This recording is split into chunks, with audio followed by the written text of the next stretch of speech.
Yeah. What I wanted to ask you, I kept on looking at you like I have a question. Your main house, you're interested in, because you're more solid with the water, did it sound like you're going to be leaving or are you going to be in this area? So the only problem is I don't know. Okay, I want to make sure I read it. With her husband being.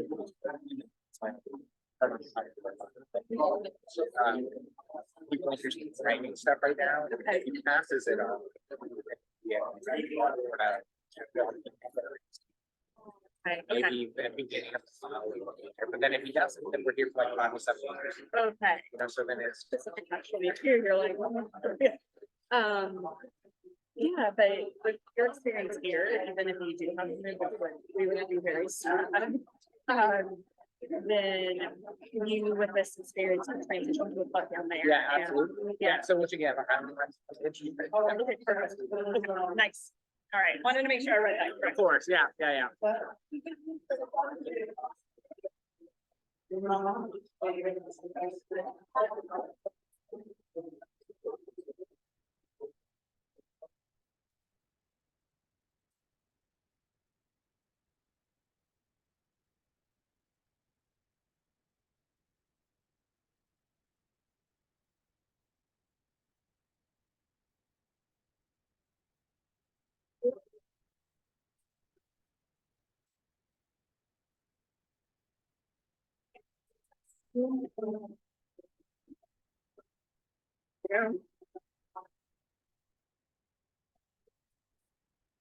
That's true.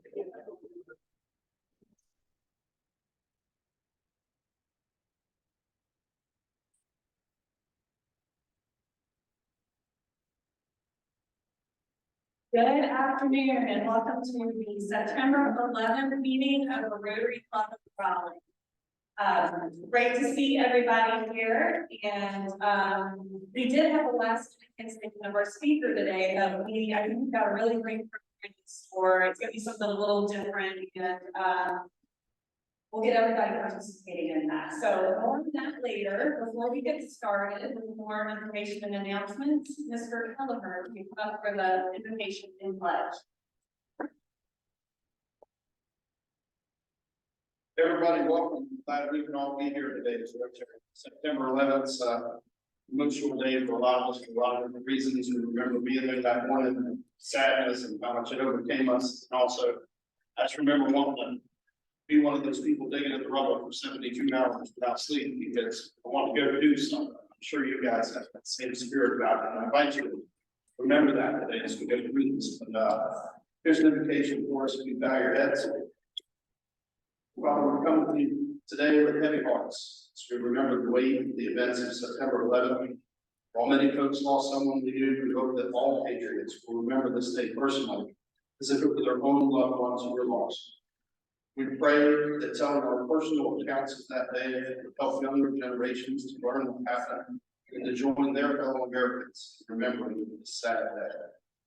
While the heaviness of these memories is painful, we choose to cling to them and always remember the heroes who sacrificed their lives during those dark hours.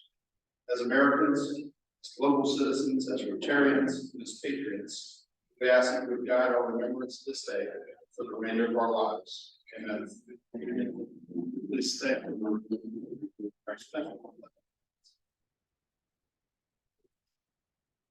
I pledge allegiance to the flag of the United States of America and to the republic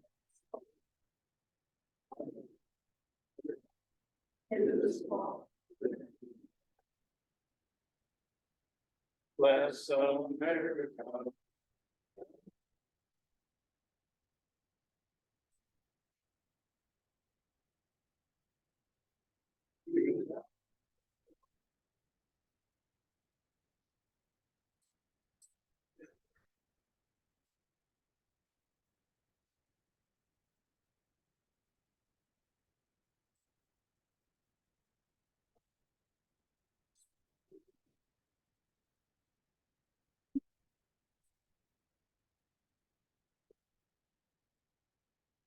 Thank you, Tom. This month, we want to My favorite parts of the meetings were to get to introduce guests. And we have quite a few wonderful guests today, and we'll start over here to these people. And if Tiffany would like to introduce your guests, then you can stand up and. This is Pete Chilcutt, the generator superintendent of the Triangle, one of the owners. He is here as a potential member. We're glad to be here today. Really appreciate the opportunity just to meet some of you fine people. New business and probably busy business, but new owners. Looking forward to meeting you today. Thank you.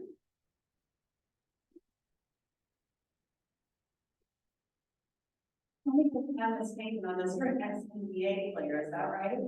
Yeah, so come meet him, very interesting guy, and welcome to our club meeting. Here, you got to guess. Mike? Yeah, but you're also gonna be brought up front for the meeting. Yeah.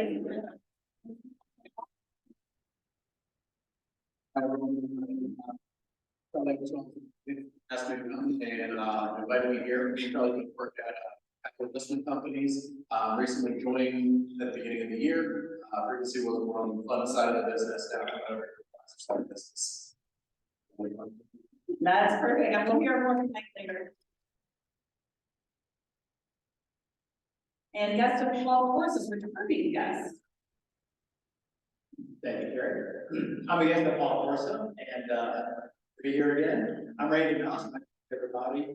Happy to say that actually after 32 years serving as a fundraising marketing executive in the nonprofit sector, I recently retired this past June and looking for opportunities to serve the community.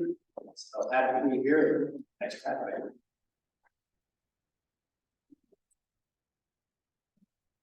I'm gonna first pass the microphone to the fantastic guests at this table, starting with the guest of employees. And afterwards, you can just pass it on down the line, that'd be great. Hello, Rotarian guests. I want to introduce my good friend Emma Larson. Hi, I'm Emma Larson. I am the outreach advisor for Congresswoman Deborah Ross. Here I'm out with her today. This is my first time at this meeting, but my dad has worked here in this meetings with him in the past. Looking forward to being here for today.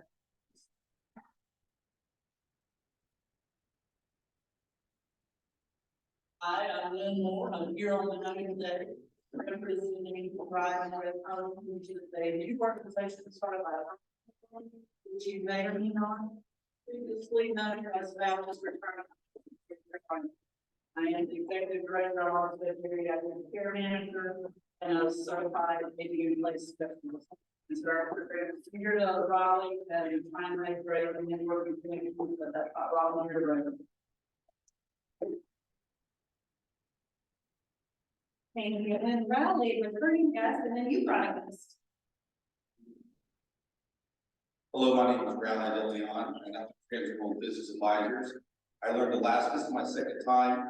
I learned last time I was here, my father-in-law, Leroy Martin, is a longtime member. I'm here to his oldest daughter, and her name is Hannah, so I'm glad to be here. I'm a former Chick-fil-A owner operator. I was here 22 years in Raleigh, and now I'm working with Principal Business Advisors here in Raleigh, where we help people exit their first curve and do something fun.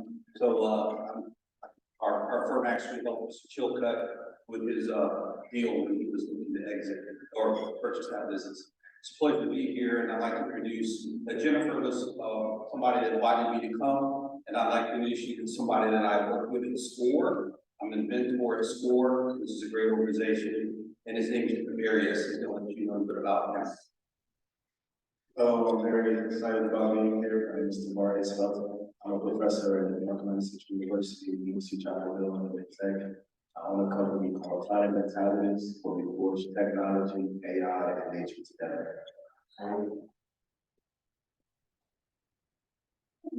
Anyway, thank you for the guest.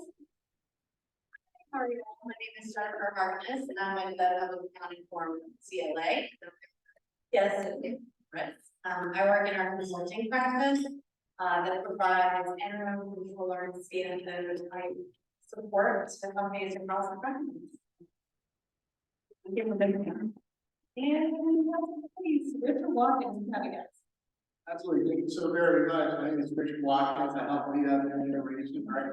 The work of Raleigh, along with my colleague Shay. But I had the pleasure and privilege of being able to introduce somebody that I was able to go to Danville State with.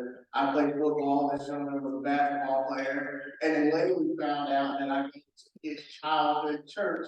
Many of the members of my church are his family. He is a public accountant, but I'll let him talk more about it as he introduces himself to Marcus Valley. Thank you very much. I'm Marty Bowden. I am a certified financial planner and advisor with Henry Jones. I used to work here in Raleigh as well. Love connected with helping them to retire. Thank you so much. Thank you, guests, and people who not guests. Okay. I believe it is. Don't forget the buckets in the middle of the table. Dementia Alliance of NC Fair Change that stays, that money is locally to help those that are struggling with dementia and Alzheimer's. So, time for happy dollars. This is the Turkey shop. Let you wander around the night. President here, all right, this, someone's happy.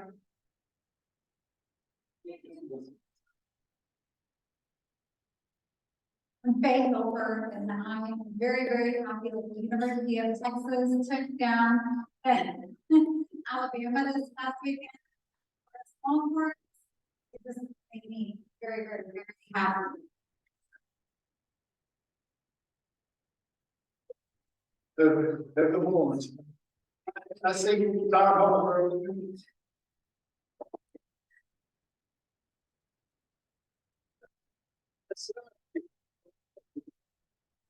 Hello. Excited, 1,000 times excited that the NFL football is back. If you're a long-time Dallas Cowboys fan, and I am not, I know you guys were happy yesterday because you kicked the Giants' butt in a rainstorm. I felt for those players because myself and a good friend under the state over at Clark County, that is the longest in football game I've ever been to. Got to okay, spot around 2:30, not pulling her driveway at 6:30. My wife was so glad she didn't go with me because I made it come home early. All right. Anybody else?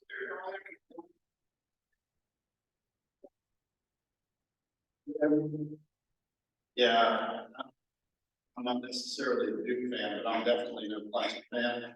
And I got the opportunity to go to that Duke Clemson game. So here's $1 for the Dukies. Second person. Oh, that's cool. So, my 51 years in this planet, I've never met a Detroit Lions fan until I met my friend Kevin. Is Kevin somewhere here today? Well, they beat the Kansas City Chiefs on Thursday night, so $1 for the Detroit Lions. And also going to give $1 to Diamante here. Is he here? Well, you may have seen on social, he is a Men in Pink ambassador of the American Cancer Society. For the month of October, he is committed to wear it every day. He's wearing breast cancer, and I just want to thank him because that he looked fantastic. You didn't see him, we got pictures of $1 for him, and thank you for your commitment to fighting the fight. You're very good. Thank you, Charlie, and everybody for sharing your happy dollars. And Richard Avery, he in fact did have a picture of Diamante, rocking his pink, and I like that you're rocking your pink today.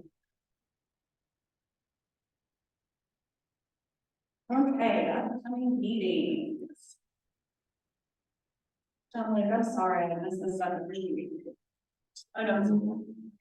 Upcoming meetings. So next week we have Joey Nelson from AT&T North Carolina coming to talk to us about digital networks across the state and different stakeholders that rely on telecommunications, which is basically everybody, as you know. Really interesting presentation in store. Then we have returning speaker, North Carolina Treasurer Dale Hallwell on the 25th, and he always has a great presentation, so don't miss that. And then on the second, a gentleman called Rankin Weller, who runs a nonprofit called No One Left Behind, which works to bring those left in Afghanistan citizens who helped our military while we were over there, to get them over here because their lives are here. A lot of danger right now with them still over there. So another really interesting talk. And then we will not be on the 9th, that's Columbus Day, October 9th. Upcoming district events, we've been talking about the district hall assembly for quite a while. That is this weekend, this Saturday at 8 a.m. at Greenwood Forest Baptist Church. If you are able to, definitely suggest going. It's from 8 a.m. to noon. You'll get to meet a lot of other area Rotarians, and I believe Patty said when he announced this last time that it's foundation focused, so you'll learn a lot about the foundation. We also, the district has been awarded a Dominican Republic grant. So, already heard from somebody from our club that's interested in actually going to the home build, March 2nd through 9th, 2024, to help actually build homes that this grant is going to be funding. So if you're interested, please email me and I'll put you in contact with the person who is coordinating that. Should be a great experience. It'll be about 35 Rotarians from across the district. And then we've got a Rotary Leadership Institute coming up on Saturday, the 30th, 8:30 a.m. to 3 p.m. at Duke Corporate Education on the American Tobacco campus. So all the parts, there's 3 parts to RLI, there's 1, 2, and 3. All of them will be off that day. So encourage you to do that if you have not done an RLI or you've just done 1 or 2 parts of it. The cost is $95, and come talk to us if you need assistance in making that $95. All right, we have got, before we do Nosy Neighbor, we have got a special presentation. Tiffany, could you come up to the front? Please. I'm surprised you guys. So Tiffany, at the end of last year, which Tom Packer was here to give this award to you. It is this award to you for all of your help during the 2022 through 2023 year. And it is a distinguished service citation. If you all haven't met Tiffany, please come meet her. She is a fantastic person, and I know a lot of you have seen her here. She is always here early to help set up and help out with all of our events. So please join me in giving her a round of applause.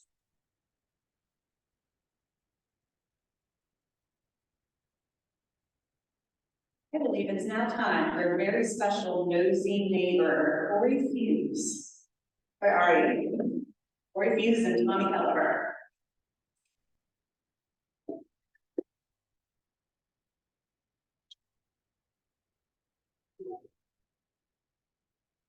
Welcome, everybody. You guys probably recognize Corey. Corey's a member here of the club. He's been here, I don't know, for a long time since I've been here, so at least a little while. And he's going to play Nosy Neighbor with us. We'll get to know a little bit about him. Corey, if you don't mind, could you start off, just tell them a little bit about work, what you do for a living, career comments, things like that. Perfect. Thank you for having me. I see a whole bunch of new faces, old Rotarians. My name is Corey Hughes, born and raised in Raleigh, North Carolina. Private Baptist Drive High School.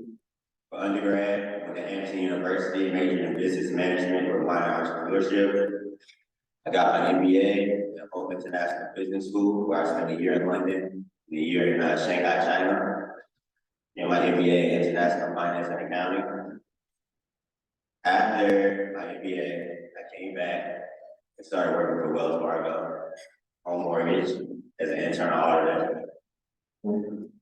I was able to look at the picture, start one of my biggest career achievement, which I started the first HBCU internship program in Wells Fargo history.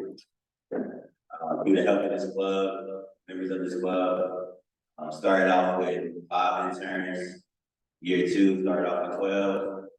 Year 3 with 14. Let's continue to go on and expand to other HBCUs. 2019, I switched to tech sales, to where I'm in now. Started off as an SDR, my way up to the top of account executive at Raleigh Software. I became a Rotarian in 2016.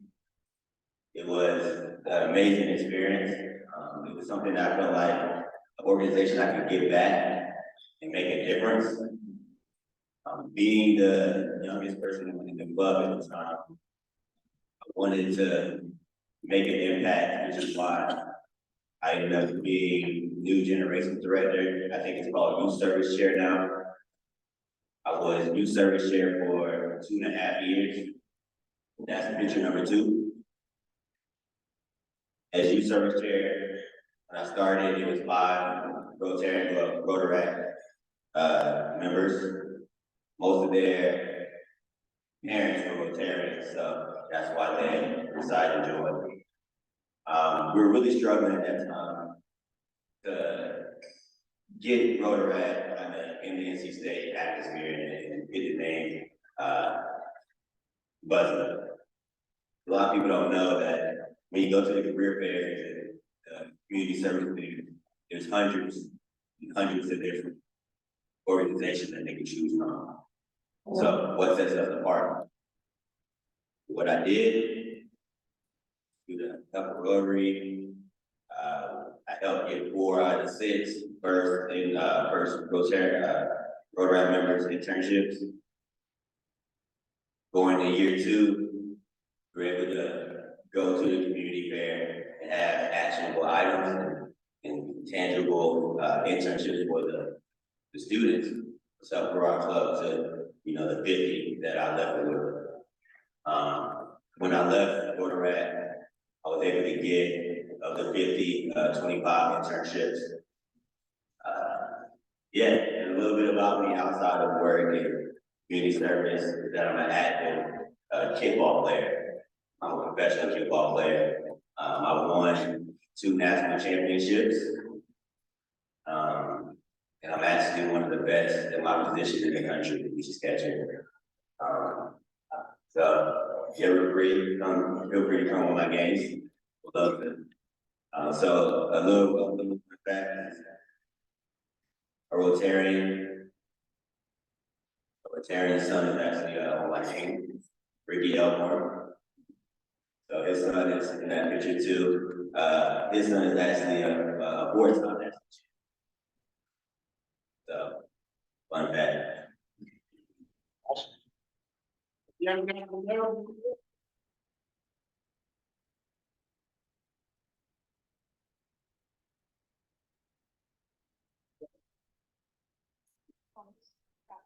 Oh, wrap it. Let's wrap it. Let's do it. Cindy,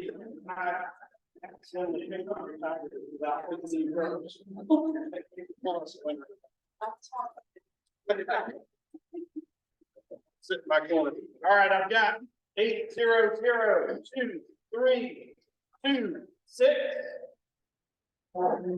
There we go.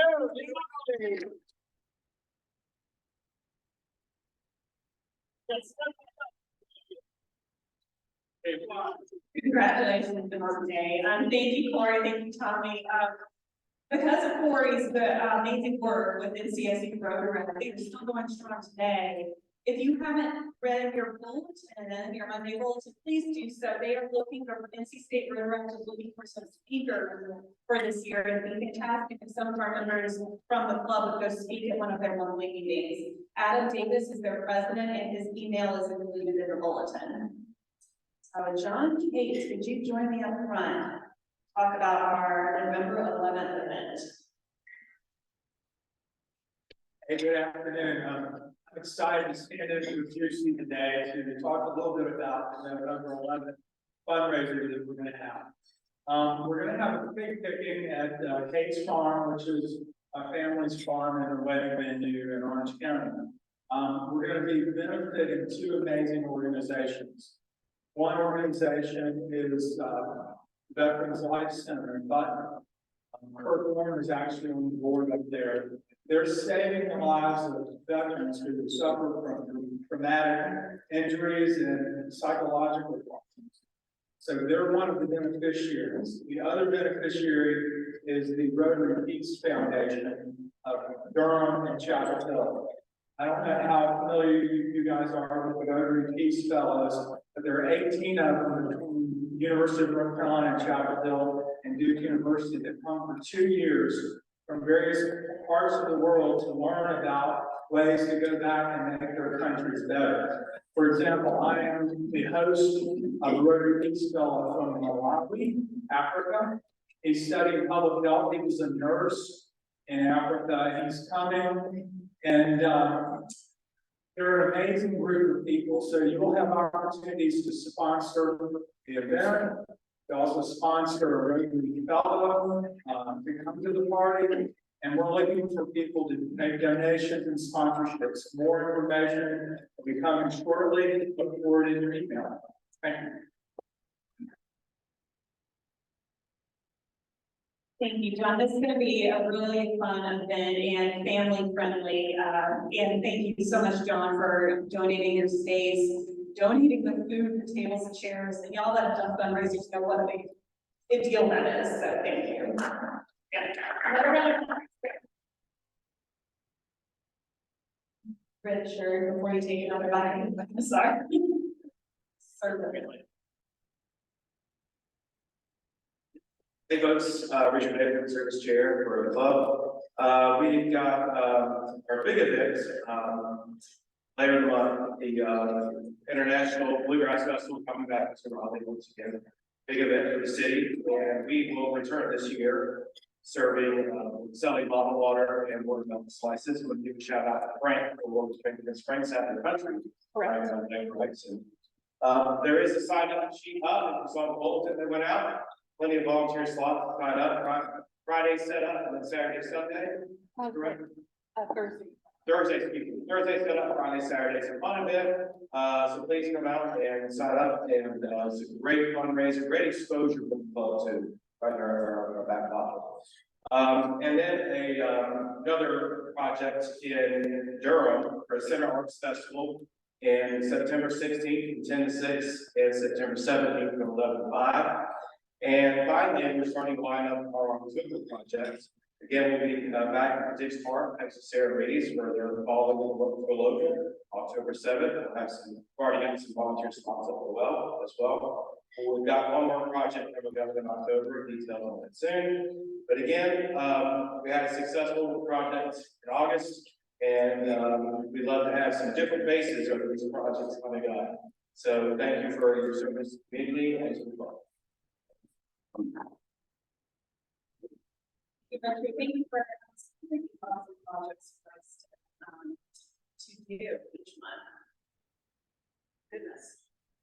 So before doing the membership, we just walked in. I think everybody remembers Dr. Alan Freerman, one of our favorite speakers, and he has returned to visit us again this week, and he brought some books, right, Dr. Rita? Okay. And so he's offering them at a special price. He'll have some for sale. He was not able to have them when he came to speak to us, and he will sign them, right? Yes. So go see him afterwards. All right, Harrison. Your turn.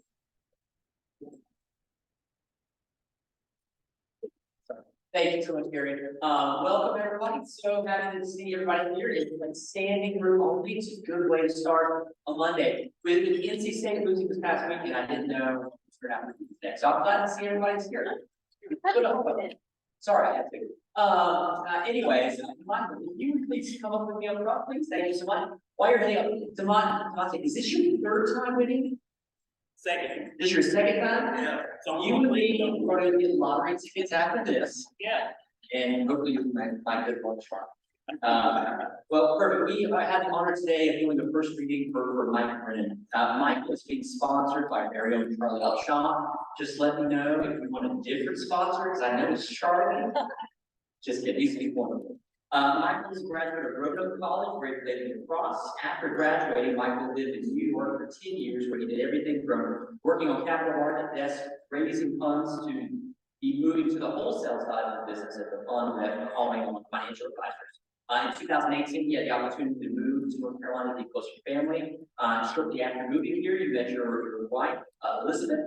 and they got married in October 2020.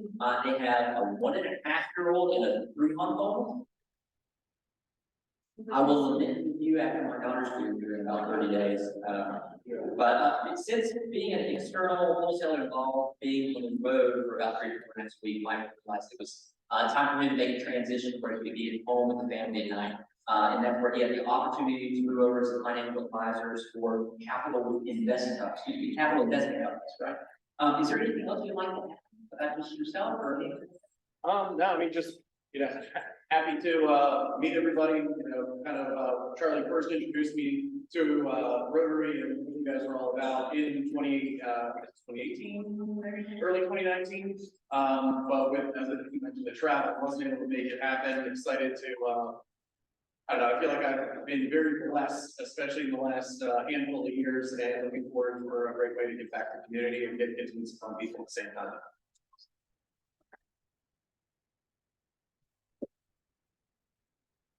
I know Mike's been here for the past couple of meetings, but if you hadn't had an opportunity to meet with him yet, please do so. He's a great guy. He's got a good heart. Looking forward to that as part of the club. Appreciate it so much. And then August Service Social report. It sounds like it was a wonderful turnout for Service Social. And Carrie, how many pounds of snacks did you have to take home with you? 75 to 100, I think. 75 to 100 pounds of snack that we're donating to our local middle school. So thank you all for coming out with the day. Listing out additional details for the coming up September social, and it will be held here. We're going to kind of doing one here to love our guests, our hosts well, as well as outside. So more details to come on that. Thank you, Carolyn. Okay, birthdays and anniversaries. David, Derek, has a birthday tomorrow, along with Randy Frazier over there. Happy birthday, Randy. Well, he's turning 25. No anniversaries today. So unfortunately, our speaker for the day, Dr. Dylan Canterbury, is under the weather, so he won't be able to make it. We're going to work on rescheduling him for the new year, as his talk was very, very interesting and near and dear to our Rotarian hearts, as it applies directly to caring for the elderly and those with dementia and Alzheimer's, as you know, is a big emphasis of our club and Rotary. So today, with it being September 11, what I thought would be interesting to do is to lead off kind of talking about the day and how it was set up. And we're going to talk a little bit about the weather, just because I think that gives kind of an overview of the feeling of the morning and then what led to next. And what I would like to do after that is to pass the microphone around and have people share their experiences of 9/11, say where you were and what your memories of the day were from that awful morning. So what I'm going to do is I'm going to walk up front first and read something that Kurt Warner sent to me this morning. And this is from the 9/11 Commission report. The first part of it you can see on the screen. Tuesday, September 11, 2001, dawned temperate and nearly cloudless in the eastern United States. Millions of men and women readied themselves for work. Some made their way to the Twin Towers, the signature structures of the World Trade Center complex in New York City. Others went to Arlington, Virginia, to the Pentagon. Across the Potomac River, the United States Congress was back in session. At the other end of Pennsylvania Avenue, people began to line up for a White House tour. In Sarasota, Florida, President George W. Bush went for an early morning run. For those heading to the airport, weather conditions could not have been better for a safe and pleasant journey. Among the travelers were Muhammad Atta and Abdul Aziz Al-Amari, who arrived at the airport from the 9/11 Commission report. So, as you heard, morning was very, very clear. I know a lot of us remember those horrible pictures of the day of, and then the beautiful blue skies that were painted. My husband Paul Suffering, he sent me this picture this morning of storms the night before September 10th, or so the night of September 10th. This is still from a video that was taken around 11 p.m. This is most likely the final video that was taken from the top of the World Trade Centers. It was from the 92nd floor of the North Tower, just hours away from the first plane hitting World Trade Centers. And it's showing strong storms that went through the photographer, the videographer was trying to get some lightning pictures. So a big contrast to what we saw the next morning, which is, this is called a meteorological surface analysis. And one of the main features on there, you see the black line with the arrow pointing to the right, that is a cold front that moved through. That's what caused the storms the night before. You see a big L off into kind of the North Atlantic. That is Hurricane Aaron, which you will see a satellite image of in the next slide. And then you see high pressure system, and that typically means clear skies, good flying weather, as we talked about in the 9/11.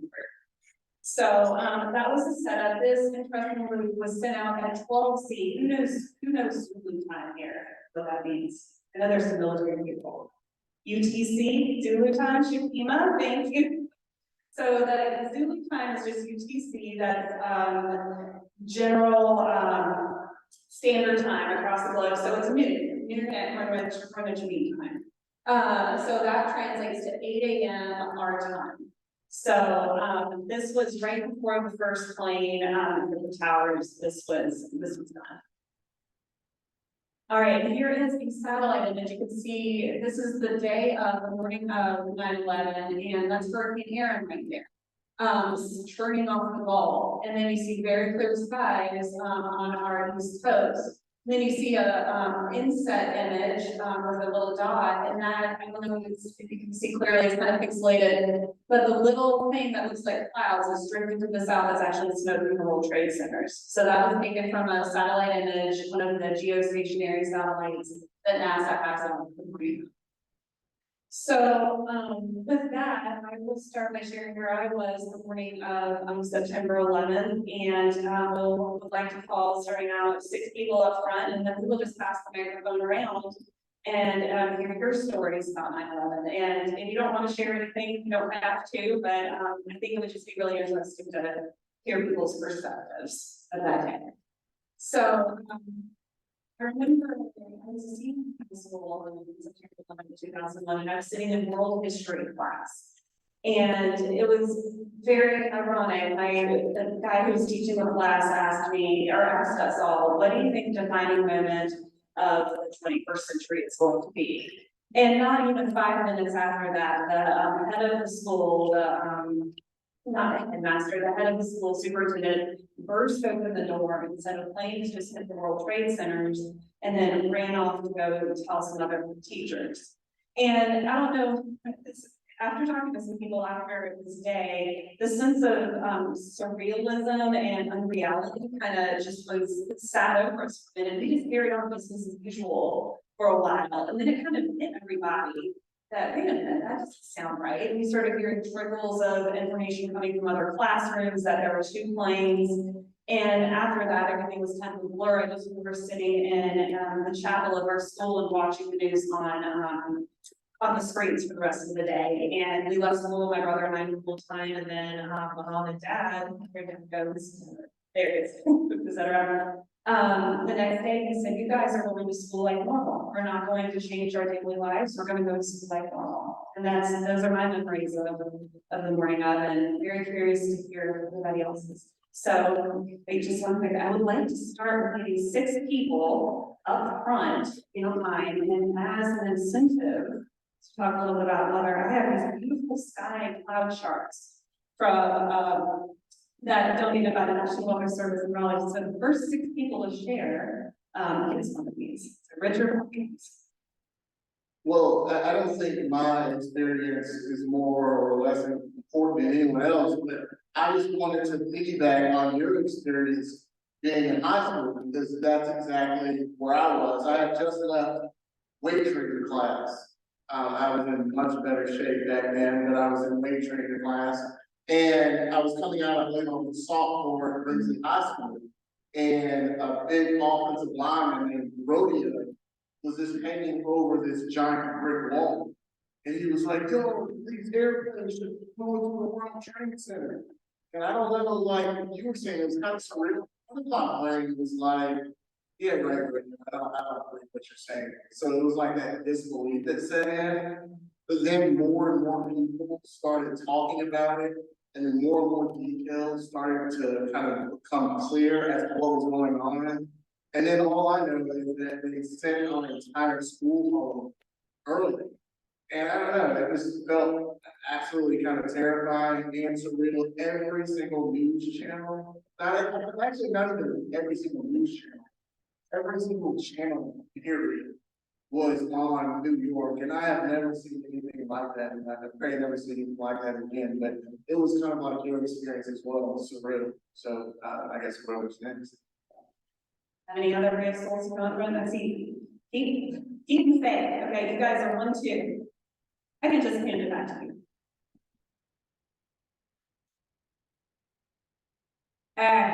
So I was right out of college. My very first job, I worked in Washington, D.C. I worked for the Bush administration. I was a staff assistant for the White House Liaison Office. Worked for then Secretary Martinez. And that day we were doing a service project. Actually, it was the House of the HUD Secretary room. And so we went out to location. So we were out of the office, which was really unusual for us. We were in the out of the office. But we were all at this HUD build site for Habitat for Humanity. And we did. We started getting word that would happen. At first, we just thought it was like a little plane, you know, didn't have any way to see anything. This was before cell phones for you younger. But it was before cell phones, really. So we really thought it was just a smaller plane. And then the secretary didn't show up. And we're kind of like, well, what's going on? And eventually, they did tell us what happened. So we all dispersed. We started driving back towards HUD. And that's the time that we saw this meeting from. Scariest day of my life. We then turned around, started going the opposite direction, and actually drove out because we were actually ahead of the track at that time. So we did get a hold of the secretary, as the secretary's scheduler and another staff member, and he was being taken to West Virginia. So we figured that's where we would go to. So we drove to West Virginia, and I did not see it on TV until we got to the Pizza Hut at about lunchtime in West Virginia. So scariest day. I was on Capitol Hill about 3 blocks from the Capitol then, and so did not go home that night. There was Secretary Martinez's wonderful assistant, and she was just a mom, and she said, "Come to our house because he's going to go get hamburger fixins, and we're going to stay here. You hear the jets flying all night." We didn't know what was going to happen next, and so we still email each other. We email each other this morning, all this hard together, and thinking Terry for taking us in. But we all went in first thing in the morning. We were, I don't know, back in office. We were not in the office. So, very scary day and thankful for all of these every weekend.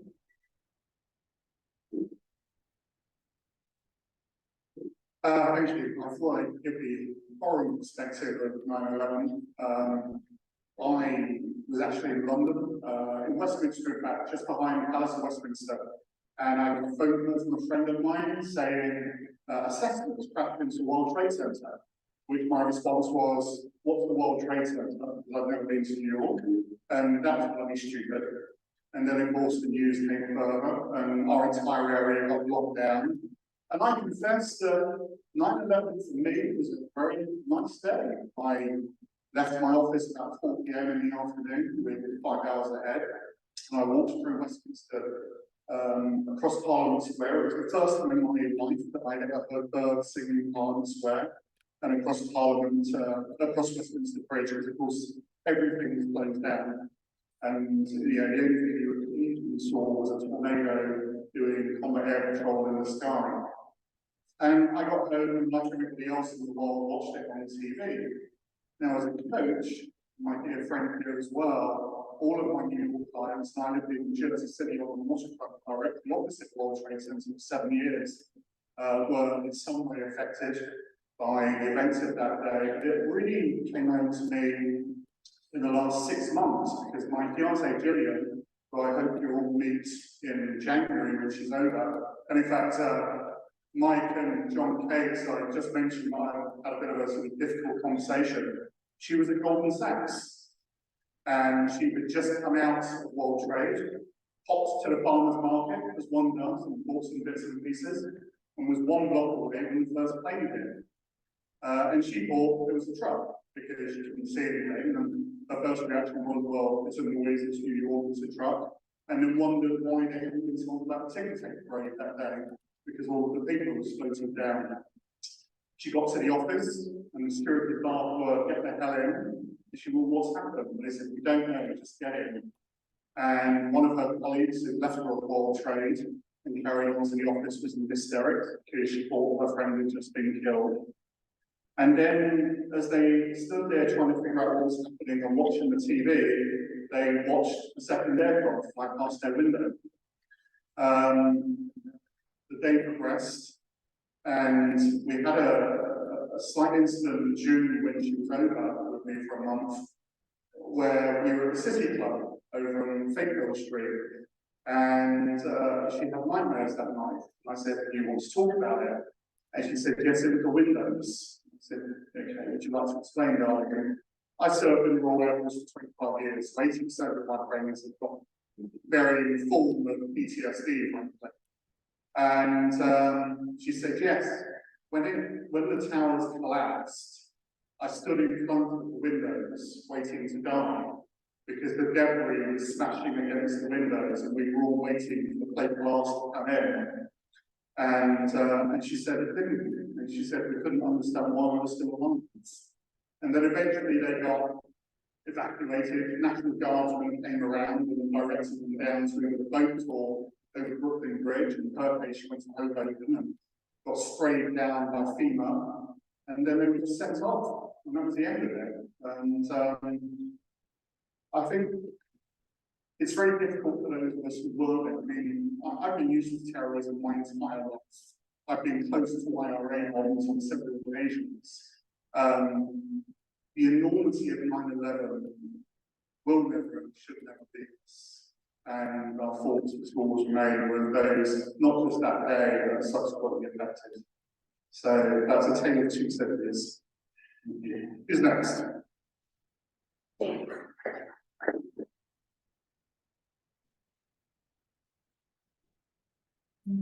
I'm going to speak to something that a lot of people don't really talk about, but it's firsthand. So I grew up in New York. I was living between Brooklyn and Long Island at the time. I had 3 galleries. And in my Brooklyn apartment, I could see the towers. In fact, Long Island is so flat, even from 2 of my other galleries, you can see the towers. And I remember seeing the smoke coming from it. And friends all over the city, just my mother who lives in Queens, in a tall building, they were just evacuating buildings because they didn't know what was going on. But what I want to talk about, which affected a ton of Long Islanders, people don't really talk about, is Long Island is a bedroom community in Manhattan, and the Long Island Railroad shuttles millions of people in and out of the city every day. And so anytime you're driving around Long Island, you would see these parking lots for the railroad stations, and the psychological effect that affected us months afterwards was all the abandoned cars, the people not coming home, and to the point where it got to weeks and months, and then they started throwing them away, and that was like really hard on us. Every time we would pass a railroad station and just see the cars there, know that no one's going for weeks, and I think that still lingers with me today. Every time I pass a railroad station, like that's what comes to mind today. Thank you, James. Anybody else? We should take this. So, I'm new, I still haven't read that. Leslie Oliver. And I worked at Stanford Cancer Institute in Boston, Mass. When the tragedy happened, we were just coming into work and got the information. And, our chief of our department was in a meeting and couldn't be bothered to tell us whether we could go home or not, because it was so unfathomable, that she didn't understand what was going on. I still remember that, like, why wouldn't she send us home? But we all left and we went to a friend's house and there were 4 of us at my friend's house and we were watching TV and just in shock like everyone. And then it was time to, go home, and none of the signals on any of the phones. My parents lived in Indiana, they didn't know if anything had happened because of the one flight that was from Boston. They didn't know if anything had happened. I just remember walking probably 5 miles to get home because nothing was running. There's no trains, there were no subways, no cable cars, no cabs. It was before Uber. I know it's hard to believe for some young people that there was a time before Uber. But all the way home, it was silent. Someone else said it was nothing, no planes, no sounds. People, you would walk by and everyone's in shock, and it was complete silence. And then the planes started flying overhead, like we were in a war zone, and we didn't know. The one thing I'll say is that I then, a few years later, went to work at Mass General Hospital, and one of my coworkers was Laura Oganowski, and her father was the pilot in one of the hijacked planes. And so every year, in memory, she and her sister work and volunteer and are part of this services in Boston for her father. And so just a very strange time for all of us, and not knowing. I don't like uncertainty. I like black and white. I don't like black and white. So I'm glad y'all are here today. Thank you, Leslie. Anybody else that would like to share? So I also was a junior in high school, and I remember watching the first play on the TV. The TV was on, and then we all thought, "What dummy? And how did they not see the big building?" And then the second plane hit a few minutes later, and we saw it. I actually went to high school in Fayetteville and went to high school with a bunch of military families, and so in that moment, they were really supportive of all of the children in the high school that were children of our service members who were, the 82nd was immediately taken and the base was shut down. And I remember my friends telling me that they didn't get home until late that night because the base was shut down and they couldn't go back on. I also just wanted to mention a couple weeks ago, I had the opportunity to go to New York and went to the 9/11 Museum, and it is a wonderful exhibit. If you have the opportunity to go to New York and have a couple of hours, please go. I took my 10-year-old, and I don't think she realized the gravity of that day, but I hope that she appreciated it.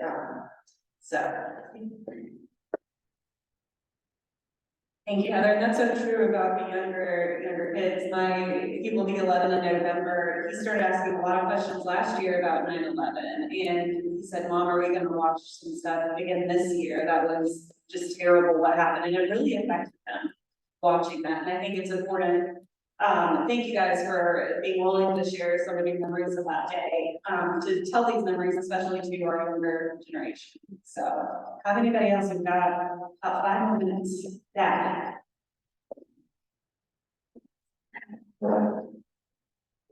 So as it turned out, my wife Jamie and I had been hosting the chairman of the board of Blue Cross Blue Shield and his wife at the U.S. tennis tournament, U.S. Open. New York, just like yesterday they finished it, the day before, September 11th, they finished it with Pete Sampras winning the title. And it was a wonderful event, we had a great time, very happy, we flew out that night at 10, and even though it was a bit rainy, you could see the city, and the last image I have was the two towers there in the light, and how beautiful it was. The next day, turned on the TV, just happened to be the two towers there. I said, why is there smoke coming out of that one? And that's when the second plane hit. And so immediately, my phone started ringing. I was at IBM at the time. There's a real brotherhood there. People checking, how are you okay? Where are you? That kind of thing. We also started checking on each other. And we found out one of our colleagues working in the federal group in Washington, D.C. She and her husband had gotten married over the weekend. They were leaving on their honeymoon, and they were in the Pentagon plane. So I always remember this, the visuals in the Wausau College.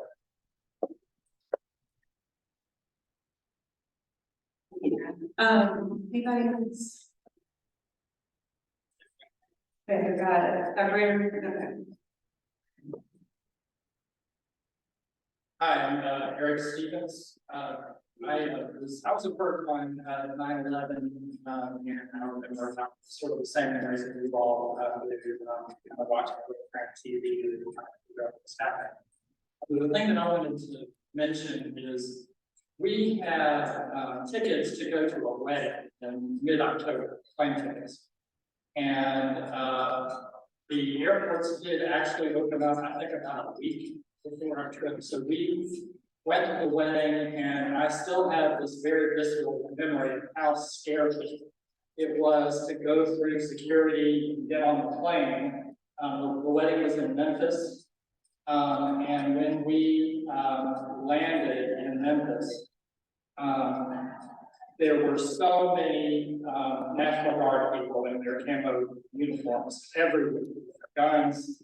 I just remember how grateful I was for all of those people there, keeping us safe, for all the people, kind of making us go through all these security steps that we haven't had to go through before. But who remembers what it was like to get on an airplane in 9/11?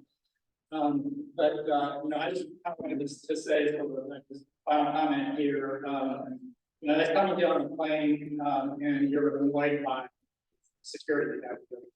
Just say what it means to the big city. Yeah, and Dr. Reardon, and we'll end with you. Yeah, the word for me was escalation. Escalation of fear. I was teaching class. I was going to class to teach.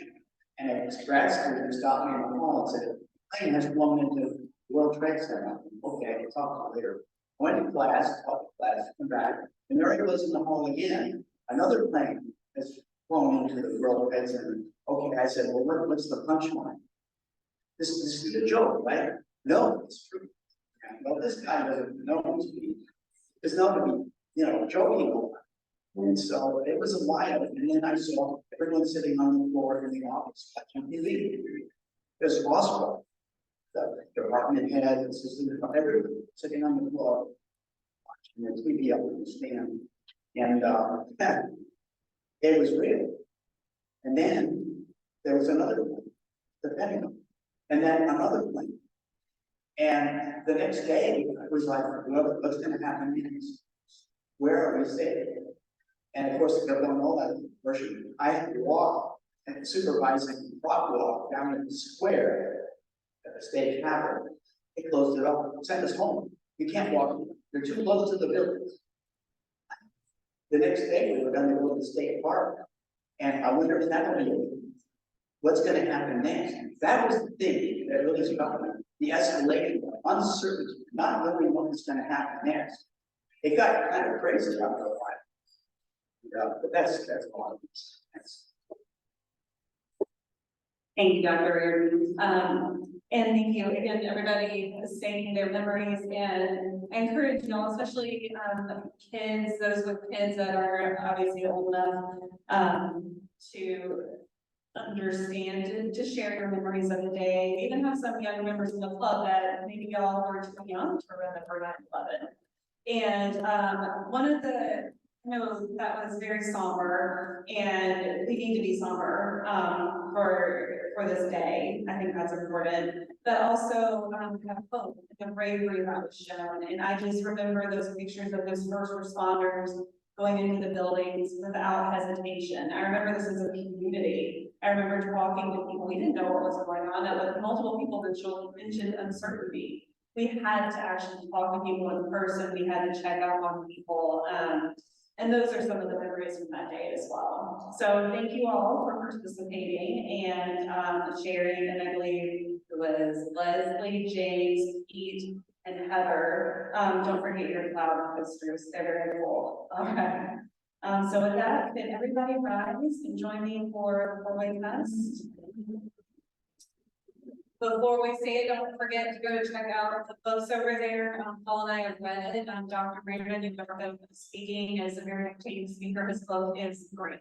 Lots of humor, lots of great information. So if you would repeat after me, in the things we think, say, and do, is it the truth? Is it fair to all concerned? Will it build goodwill and better friendships?